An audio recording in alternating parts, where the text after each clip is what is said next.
అదే RTV app వార్తల్ని క్షణాల్లో చదివే అవకాశం ఉంటుంది. ఒక న్యూస్ పేపర్, ఒక టెలివిజన్ ఛానల్ మీ చేతుల్లో ఎప్పుడూ ఉంటాయి. దక్షిణ ఖజురహోగా పిలుస్తారు ఈ ఆలయానికి. ఎంతో పేరు ప్రఖ్యాతలు ఉన్నాయి. 14వ శతాబ్దంలో కాకతీయ రాజులు నిర్మించారని చరిత్ర చెబుతుంది. అసలు ఈ ఆలయంలో ఉత్సవాలు కూడా జరుగుతున్నాయి. బ్రహ్మోత్సవాలు బ్రహ్మాండంగా జరిపేందుకు సిద్ధం చేస్తున్నారు ఆలయ కమిటీ నిర్వాహకులు.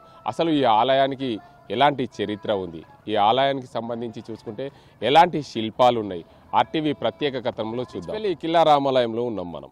డిచ్పల్లి కిల్లా రామాలయానికి ఎంతో చరిత్ర ఉందని చెప్తుంటారు. ఈ ఆలయానికి దక్షిణ భారతదేశ ఖజురహోగా పిలుస్తుంటారు.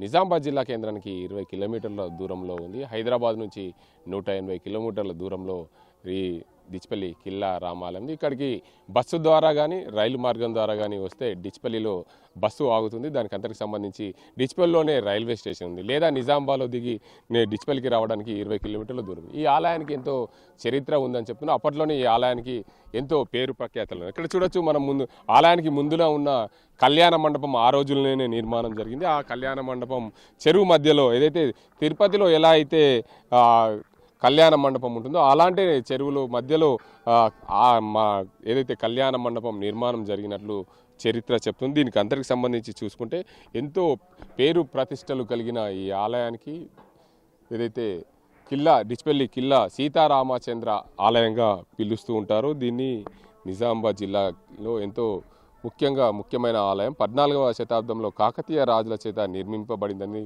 చరిత్ర చెప్తుంది. అతి పురాతన ఆలయంలో ఇది డిచ్పల్లి కిల్లా రామాలయం ఒకటి. ఈ ఆలయం నలుపు తెలుపు ఆకారంలో ఇన్స్టాబుల్ రాయితో నిర్మాణం చేయబడిందని చరిత్రకారులు చెప్తున్నారు.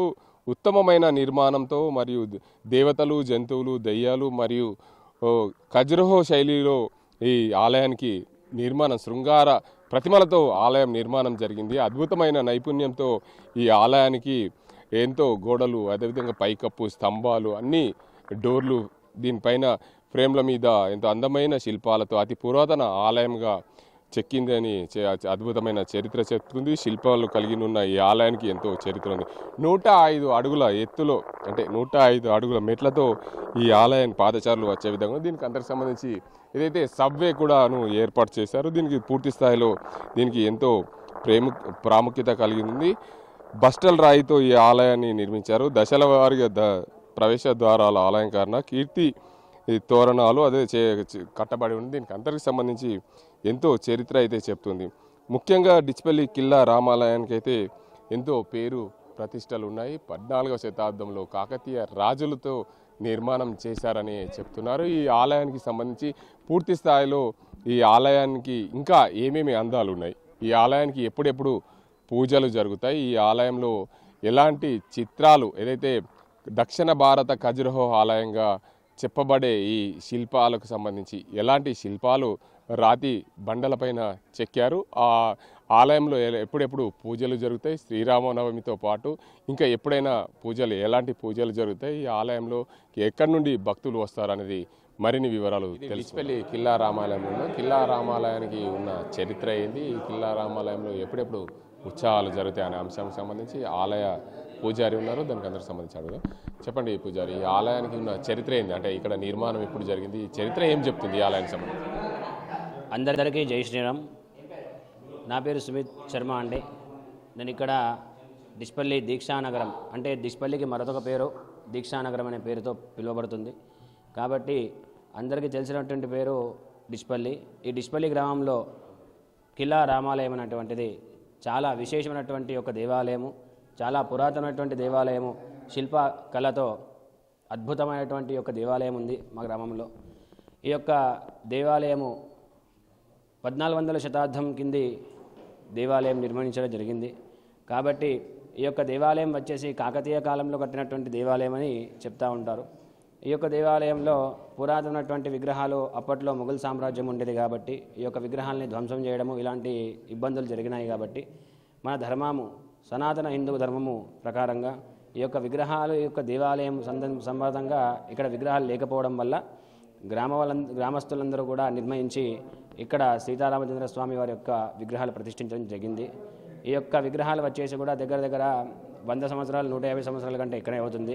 ఈ యొక్క విగ్రహాలు ప్రతిష్ఠించినప్పటి నుండి ప్రతి సంవత్సరము మాఘమాసంలో శుద్ధ ఏకాదశి నుంచి పడితే పౌర్ణిమ వరకు సప్తాహ్నిక 7 రోజుల వరకు పెద్ద బ్రహ్మోత్సవ జాతరలు జరుగుతుంది.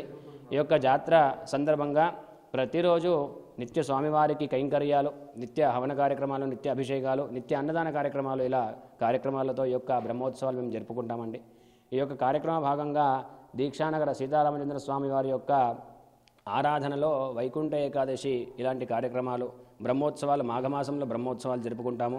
అలాగే ఈ యొక్క సీతారామచంద్ర స్వామి వారి యొక్క రామనవమి సందర్భంగా స్వామివారికి విశేషంగా కళ్యాణ కార్యక్రమాలు ఉంటుంది. అలాగే మరుసటి నాడు పట్టాభిషేకంతో ఈ యొక్క కార్యక్రమాలను జరుపుకుంటామండి. కాబట్టి ఈ యొక్క బ్రహ్మోత్సవ సందర్భంగా ఈరోజు మరుసటి రోజు 2వ రోజు సందర్భంగా ఈ యొక్క స్వామివారిని నిత్య అభిషేక కార్యక్రమాలతో ప్రారంభించి మరుసటి నాడు ఈ యొక్క 2వ రోజు ప్రకారంగా ఈ యొక్క అగ్ని ప్రతిష్టాపన, ధ్వజారోహణముతో కార్యక్రమము చేస్తూ ఉన్నామండి మేము. అయితే ముఖ్యంగా చెప్పండి, ఈ ఆలయానికి ఎంతో పేరు కలిగింది కాబట్టి ఎక్కడి నుండో భక్తులు వస్తుంటారు.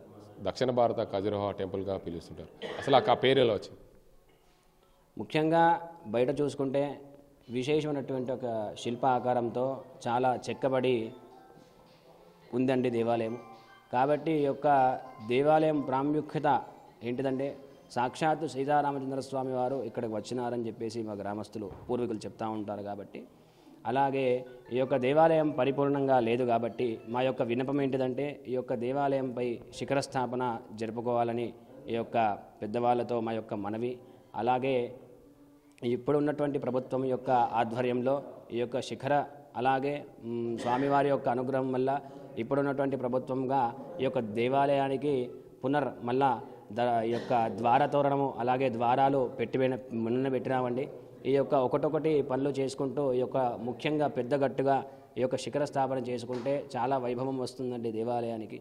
అలాగే ఎక్కడెక్కడి నుండో వచ్చి ఇక్కడ స్వామివారికి మొక్కులు పట్టుకుంటారు. ఈ యొక్క స్వామివారు కళ్యాణకారకుడు అండి. స్వామివారు విశేషమైనటువంటి ఫలితాలతో అందరినీ కూడా ఆశీస్సులతో మంచి కళ్యాణకారకంగా అని పేరు వచ్చింది ఈ దేవాలయానికి. ఎవరైతే పెళ్లి కాని వాళ్ళు ఇక్కడ వచ్చినారో, మొక్కినారో వాళ్ళకి తప్పకుండా అనుగ్రహం వచ్చి విశేషంగా పెళ్లి అయిన రోజులు కూడా భక్తులకు ఉన్నాయండి. కాబట్టి ఇక్కడ ఎక్కడెక్కడి నుండో వచ్చి మొక్కులు తీర్చుకుంటూ ఈ యొక్క స్వామివారికి సేవ చేసుకుంటూ ఉంటారండి గ్రామస్తులు. మొత్తానికి చూసుకోవచ్చు, ఈ దక్షిణ భారతదేశ ఖజురహో టెంపుల్గా గుర్తింపు వచ్చింది. దీనికి అంతకు సంబంధించి గతంలో ఏదైతే పూర్తి కాని ఆలయ శిఖరం ఉందో ఆ ఆలయ శిఖరం పూర్తి చేయాలి. ఇక్కడ ఈ డిచ్పల్లి కిల్లా రామాలయంలో ఉన్న సీతారామచంద్ర స్వామి ఎవరైతే భక్తులకు పెళ్లి కానీ ఎవరైనా పెళ్లి కావాలని కోరుకుంటారో వారందరికీ కూడా ఆ కోరిక తీర్చే ఆ దేవుడిగా పేరొందాడు. అందుకే ఇక డిచ్పల్లి కిల్లా సీతారామచంద్ర ఆలయంలో ఎంతో పేరు ప్రతిష్టలతో ఇక్కడ భక్తులందరూ ఇక్కడ ఈ ప్రాంతానికి వచ్చి తమ కోరికలు కోరుకొని తమ కోరికలు తీర్చుకునే దైవంగా పిలుస్తుంటారని చెప్పి ఆలయానికి సంబంధించిన పూజారి ఎంతో పురాతనమైన ఆలయం ఇది. ఈ ఆలయానికి ఎన్నో ఏళ్ల చరిత్ర కలిగింది. 1400వ శతాబ్దంలోనే కాకతీయ రాజులు నిర్మించారని చెప్తుంది చరిత్ర. అసలు ఈ ఆలయానికి ఉన్న చరిత్ర ఏంటి? ఈ ఆలయానికి సంబంధించిన కొంతమంది పెద్దలు ఉన్నారు. చెప్పండి, మీరు నిజామాబాద్ జిల్లాలోని అతిపెద్ద పురాతన ఆలయం ఇది. ఈ ఆలయానికి ఎంతో చరిత్ర కలిగింది. అంటే ఇక్కడ ఖజురహో తలపించే విధంగా చిత్రాలు నిర్మాణమై ఉన్నాయి. అసలు మీ ఆలయానికి ఉన్న చరిత్ర ఏంది? డిచ్పల్లి కిల్లా రామాలయం సీతారామచంద్ర ఆలయంగా పేరుగాంచింది. ఈ ఆలయానికి ఉన్న చరిత్ర ఏంది? అసలు ఇక్కడికి ఎంతో చరిత్ర ఉందని చెప్పి దక్షిణ భారతదేశ ఖజురహోగా కూడా పిలుస్తుంటారు. ఏంది ఇక్కడ చరిత్ర? అంటే మాది డిచ్పల్లి గ్రామము, నిజామాబాద్ జిల్లా. ఇక్కడ మా గ్రామంలో కిల్లా రామాలయం ఉంది. చాలా ప్రతిష్టమైనటువంటి రామాలయము, ఈ అపురూప శిల్పాలతో కూడినటువంటి రామాలయము. అంటే 14వ శతాబ్దము. మాకు తెలిసిన విషయం ఏంటంటే ఇక్కడికంటే ముందు మాకు దీక్షానగరం అనే ఒక గ్రామం ఉంటుండే. ఆ గ్రామంలో అప్పట్లో ప్రజలు ఈ యుద్ధానికి సంబంధించినటువంటి కత్తులు కానీ డాళ్ళు కానీ అమ్ముకోవడానికి తయారు చేసి అమ్ముకునే వాళ్ళని చరిత్ర చెప్తున్నది. అక్కడ క్రయ విక్రయాలకు రాజులు వచ్చినప్పుడు ఒక విశ్రాంతి భవనంగా ఉండాలని చెప్పేసి ఎత్తైన కొండపైన అప్పుడు 14వ శతాబ్దంలో కాకతీయ రాజుల పరిపాలనలో ఈ యొక్క మందిరం నిర్మించారని మాకు ఒక పూర్వీకులు చెప్పిన విషయాన్ని బట్టి తెలుస్తున్నది. అయితే ఇప్పుడు మేము ఈ యొక్క రామాలయం పైన అప్పుడు మా యొక్క గ్రామం యొక్క మొదటి సర్పంచ్ అయినటువంటి గజవాడ చిన్నయ్య గారు, ఆయనకు సంతానం లేకపోతే ఇక్కడ నాకు పుత్ర సంతానం కలిగితే నేను దీన్ని రామాలయంగా మారుస్తానని చెప్పడం జరిగింది. అప్పుడు అతను రాజస్థాన్ నుంచి విగ్రహాలు తీసుకొచ్చి అప్పటి వరకు ఏమి లేకుండే, బట్టి కట్టడాలు ఉండే, అయితే రామాలయంగా మార్చి విగ్రహాలు ప్రతిష్ఠించడం జరిగింది. అప్పటి నుంచి మేము ఏంటంటే ఇది అసంపూర్తిగా ఉన్నది. అప్పుడు మహమ్మదీయ పరిపాలనలో హిందూ దేవాలయాల్ని ధ్వంసం చేశారు. అందులో భాగంగానే దీన్ని శిఖరం కాలేదు, ఆ మధ్యలో ఆగిపోయింది అన్నట్టుగా వినికిడి మాకు తెలిసిన విషయం. ఇక్కడ నుంచి నిజామాబాద్ కూడా సొరంగ మార్గం ఉన్నది. పక్కనే విశాలమైన చెరువు, చుట్టుపక్కల పంటలు, పచ్చటి వాతావరణంలో మేము మా గ్రామం నుంచి ఇది ఇప్పుడు బ్రహ్మోత్సవాలు చేస్తూ ఉన్నాము. ప్రతి సంవత్సరము మాఘశుద్ధ ఏకాదశి నుంచి మాఘశుద్ధ విధియ వరకు ఈ వారం రోజులు మేము ఇక్కడ బ్రహ్మోత్సవాలు చేస్తాము. ఇందులో భాగంగా 7 రోజులు అన్నసత్రం చేస్తూ ఉంటాము, అన్నదానాలు చేస్తాము, కళ్యాణం చేస్తాము, రథోత్సవం చేస్తాము, తర్వాత చక్రతీర్థం చేస్తాము, నాగవెల్లి చేస్తాము. ఈ ఈ 7 రోజులు మేము చుట్టుపక్కల గ్రామాల అందరినీ కూడా మేము ఆహ్వానిస్తాము. అధికారులను, అనధికారులను, రాజకీయ నాయకులని, అందరి పార్టీలకు అతీతంగా. చెప్పండి, ముఖ్యంగా ఈ ఆలయానికి ఎంతో చరిత్ర ఉంది. దేశ విదేశాల నుంచి కూడా ఈ ఖజురహోలో అంటే దక్షిణ భారతదేశంలోని ఖజురహో ఆలయంగా పిలుస్తుంటారు. ఇక్కడ ఆ రోజుల్లో మహమ్మదీయుల కాలంలో పూర్తిగా ఆలయాలని ధ్వంసమైనప్పుడు మీ ఆలయానికి సంబంధించి పూర్తిగా శిఖరం కూడా కాలేదని చెప్తున్నారు. అదే దీనికి అంటే ఈ శిఖరం కాకపోవడానికి మరో కారణం ఏమైనా ఉందా? అంటే మాకు తెలిసిన సమాచారం ప్రకారం ఏంటంటే అప్పుడు మహమ్మదీయులు మన తెలుగు హిందూ దేవాలయాలను కట్టడానికి అడ్డుకోవడం జరిగింది. దాంట్లో భాగంగానే ధ్వంసం చేయని కారణంగానే శిఖరం కాలేదని చెప్పేసి మా పూర్వీకులు చెప్తూ ఉంటారు. అయితే ఇప్పటికీ కూడా ఇక్కడ శిఖరం లేదు. మేము ఎండోమెంట్ వారిని కానీ టూరిజం వారిని కానీ శిఖరం నిర్మించాలని చెప్పేసి ఆర్కియాలజికల్ డిపార్ట్మెంట్ వారిని కూడా అడిగినాము. కాకపోతే దీనికి ఉన్న స్ట్రక్చర్ ప్రకారము శిఖరం నిర్మించాలంటే దానికంటే ఎత్తైన శిఖరం నిర్మించవలసినటువంటి అవసరం ఉంటుంది. కాబట్టి వాళ్ళు దాన్ని అంగీకరించడం లేదు. ఎందుకంటే ఇది ఇక్కడ శిల్పకళ మన తెలంగాణలోనే ఎక్కడ లేదు. ఖజురహో శిల్పాలు ఇక్కడ చెక్కబడి ఉన్నాయి. దాన్ని డామినేట్ చేయకుండా ఉండడానికి వాళ్ళు శిఖరం కట్టడానికి మాకు అనుమతి ఇవ్వడం లేదు. కానీ మా గ్రామం నుంచే మేము ఈ బ్రహ్మోత్సవాలు చేస్తూ ఉంటాము. కళ్యాణం శ్రీరామ కళ్యాణం రామనవమికి వైభవంగా చేస్తూ ఉంటాము. చుట్టుపక్కల గ్రామస్తులు అందరూ వస్తారు. ఎందుకంటే మా దగ్గర రామాలయం ఎక్కడ లేదు చుట్టుపక్కల. మరియు మా గ్రామంలో చేసినంత విశిష్టతగా ఇంకెక్కడ చేయరు. కాబట్టి మేము అందరిని ఇన్వైట్ చేస్తాము. ఆ రోజు కూడా అన్నసత్రం చేస్తూ ఉంటాము. వైకుంఠ ఏకాదశి కూడా చాలా వైభవంగా చేస్తూ ఉంటాము. ఇప్పుడు కూడా ఈ బ్రహ్మోత్సవాల్లో భాగంగా మేము ఎండోమెంట్ దేవాదాయ శాఖ మంత్రి అయినటువంటి కొండ సురేఖ గారిని ఆహ్వానించడం జరిగింది. అలాగే పిసిసి ప్రెసిడెంట్ మహేష్ కుమార్ గౌడ్ని కూడా ఆహ్వానించడం జరిగింది. మా స్థానిక ఎమ్మెల్యే భూపతి రెడ్డి గారి ఆధ్వర్యంలో తన యొక్క ఆలోచనతోనే మేము వీళ్ళని తీసుకురావడం జరుగుతున్నది. ఓకే, అయితే మీరు చెప్పండి, ముఖ్యంగా ఈ ఆలయానికి సంబంధించి పూర్తిగా పర్యాటక కేంద్రం ఏర్పాటు చేయాలని గత ఎన్నో ఏళ్ళుగా కోరుకుంటున్నారు. అసలు మీరు పర్యాటక కేంద్రం చేయాలని ప్రభుత్వానికి ఏం కోరుకుంటారు? ఈ యొక్క మన డిచ్పల్లి గ్రామాన్ని, మన ఈ టెంపుల్ సీతారామస్వామి దేవాలయాన్ని మన ఎమ్మెల్యే గారు, స్థానిక ఎమ్మెల్యే మా భూపతి రెడ్డి గారు సార్ని మేము కోరడం జరిగింది.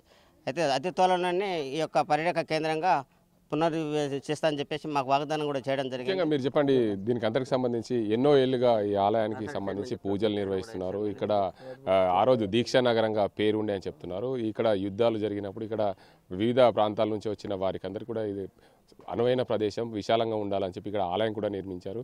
బాగుండాలని, అందరూ బాగుండాలనే ఉద్దేశం మీద దీక్షా నగరంగా పేరు రాను రాను డిచ్పల్లిగా పేరు మారింది. అసలు ఏంటి పరిస్థితి ఇక్కడ?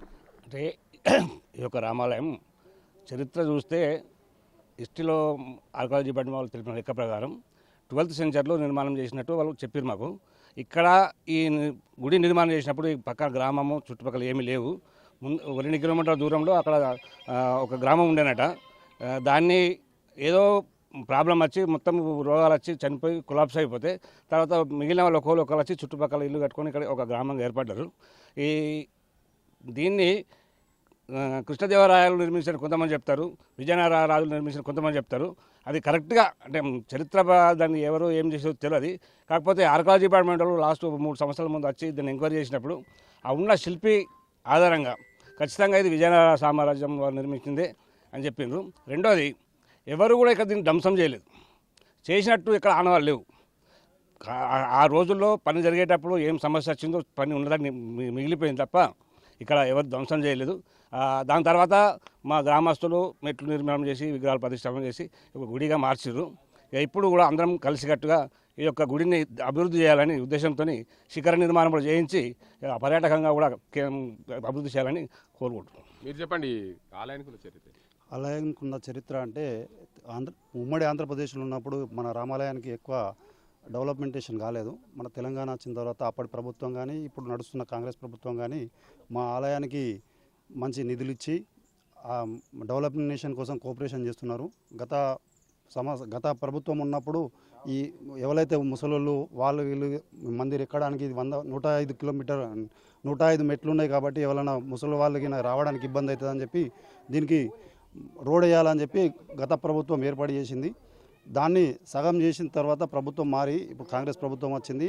నేను ఈ కాంగ్రెస్ ప్రభుత్వానికి కానీ ఇక్కడ ఉన్న స్థానిక ఎమ్మెల్యేకి కానీ కోరుకోవడం ఏంటంటే ఎక్కడి దాకా అయితే ఆగిందో పని అయిందో అది అయిపోయింది. మిగతా పని ఈ ప్రభుత్వం చేసి అట్టి పనిని పూర్తి చేసి దీన్ని పర్యాటక కేంద్రంగా అభివృద్ధి చేయాలని ప్రభుత్వానికి వేడుకుంటున్నాను.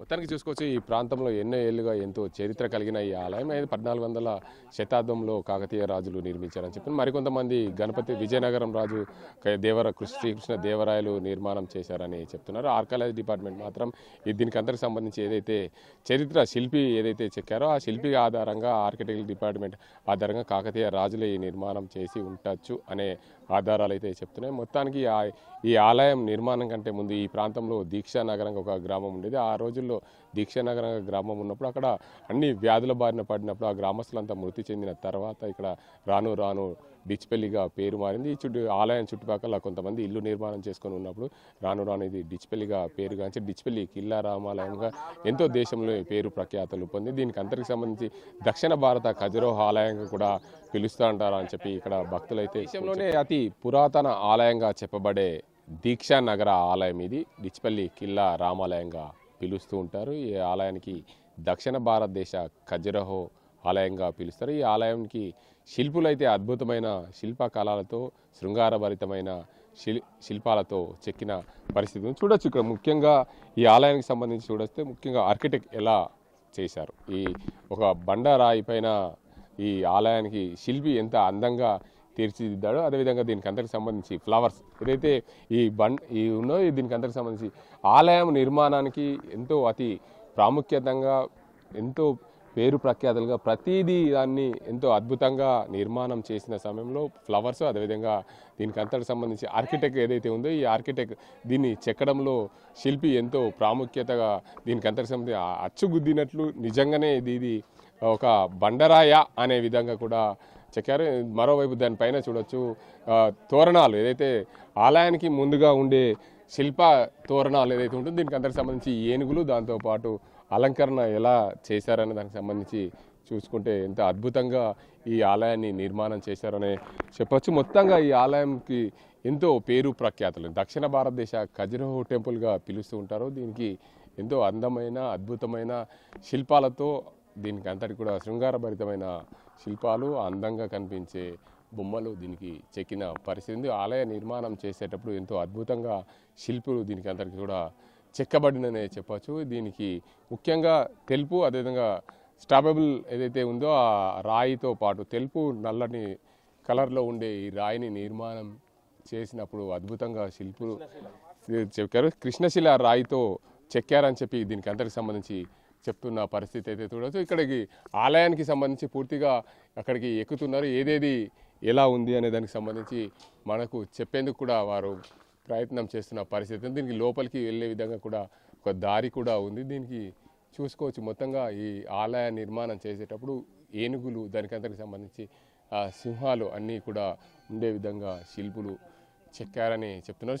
కృష్ణశిల రాయితో ఈ ఆలయ నిర్మాణం చేశారని కూడా చెప్తున్నారు. మరోవైపు ఈ ఆలయ నిర్మాణం సంబంధించిన సమయంలో ఇక్కడ దీక్షానగరంగా ఉండేది. దీక్షానగరం విశాలమైన ప్రాంతం ఉండే విధంగా ఇక్కడ ఆలయ నిర్మాణం చేపట్టారు. దాని తర్వాత ఇక్కడ మొఘల్ సామ్రాజ్యం దానికన్నా కాకతీయ రాజుల సామ్రాజ్యంలో ఇక్కడ యుద్ధాలు జరిగేటప్పుడు అక్కడ యుద్ధాల కోసం ప్రశాంత వాతావరణం ఉండే విధంగా దీనికి ఈ ప్రాంతాన్ని ఎంచుకున్నారు. ఇక్కడ దీక్షానగరంగా పేరుగాంచిందని చెప్తున్నారు. ఏదేమైనప్పటికీ నిజామాబాద్ జిల్లాలో అతి పురాతన ఆలయంగా చెప్పబడే ఈ ఆలయానికి ఎంతో పేరు ప్రఖ్యాతలు ఉన్నాయి. దీనికి అంతటికి సంబంధించి దీక్షానగరంగా పిలిచే ఈ ఆలయానికి సంబంధించి పూర్తి స్థాయిలో ఏదైతే ఉందో దీనికి అంతకు రానున్న రోజుల్లో గతంలో ఏదైతే ప్రభుత్వము టూరిజంగా ఏర్పాటు చేస్తామని చెప్పి దీనికి అందరికి కూడా చెప్పిన పరిస్థితి ఉంది. మొత్తానికి సంబంధించి దీనికి అందరికి సంబంధించి పూర్తి స్థాయిలో నిర్మాణం చేసినప్పుడు ఈ ఆలయం పూర్తిగా